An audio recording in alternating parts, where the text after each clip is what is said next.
Sir D, ito na ang order mo, yung detector na order mo. So, ito choco ang wire. Ito siya may laser siya.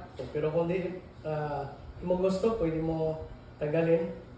Pero magamit to paggabi. Oh.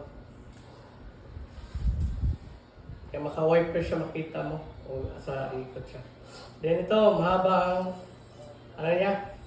mahaba ang antenna niya. Pero kung sa malapit lang,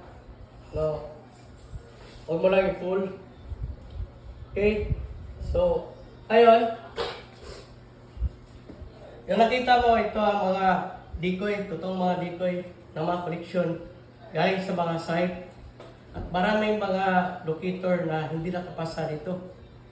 Dito lang ikot. No? Basta ma-ikot dito, hindi na pumasa. Kasi hindi na pwede dalhin sa site. Okay, ngayon, i-on ko yung generator natin. Okay. Para pag-demonstrate, kung mag-detect tayo, kung gusto natin magturo siya, 90 tayo. So, magturo siya sa decoy. 90 degrees. So, kasi bearing siya. Ganon. Pero kung, normal lang sa locator natin, na mag-viper siya kung 45 degrees. Kasi yung bearing, ganon siya. So, mag-viper siya kung may ma-detect siya. So, ano na-detect niya? Na-detect niya ang mga decoy. So, ngayon, try natin kung ikot ba siya sa mga decoy. Ikot siya sa mga decoy. Ito, pati dito. Mga decoy ito. Maraming decoy ito. So, ngayon, try natin. Nandito ang gold natin. Nasa gitna. Try natin. Kung iikot ba siya. Iikot pa rin siya. No? Sa gold. Pero ngayon, lagyan natin ang anti-detector na refined carbon. Na kung ilagay mo, hindi ka na makadetect. Ito. So, testing natin. Kung saan pa siya magturo. Nagturo siya sa dalawa. Pero hindi siya sa gitna. So, ngayon, try natin. Dito, ikot pa rin. Dito sa gold natin, wala na. Kasi may anti-detector na. So dito, ikot siya, decoy. So kung wala kang ground, problema yan. Halos mga decoy yung ma-detect mo, yun ang totoong treasure na may anti-detector, hindi mo ma-detect. So dito, sa gold, hindi mo na ma-detect. Yan ang problema. So ngayon i-try natin ang ground natin.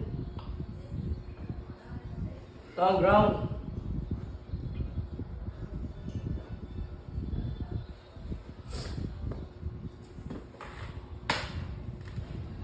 Ito ang wire niya.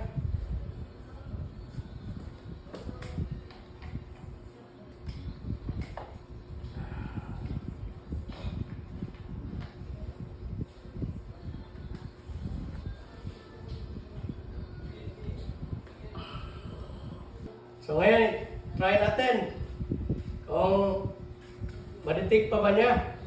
Meron na tayong dalawang ground. Nilagay natin. Ngayon, dito, kung maka-wiper pa ba siya?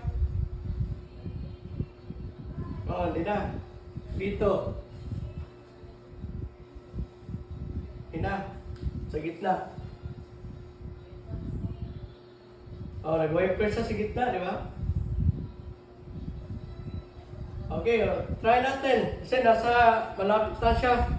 Try natin pag kung ikot pa ba siya. Meron na tayong ground. So, ngayon, hindi na siya nakaikot. Kasi meron na tayong density ground. Dito, hindi na siya nakaikot. Pero dito sa gold, ikot na siya. So dito na, eliminate mo ang mga decoy kung meron kang ground. Lahat ng mga decoy na eliminate niya. Pero sa anti-detector, na-open mo. Na-detect mo may anti-detector na ginawa pa rin sa mga Japanese. So yan ang pinaka-importante. Kahit dito, lagay mo sa dito, layo. Tingnan natin kung saan siya magturo. O naka 90 degrees ka na. O dyan siya nagturo. Dito ako.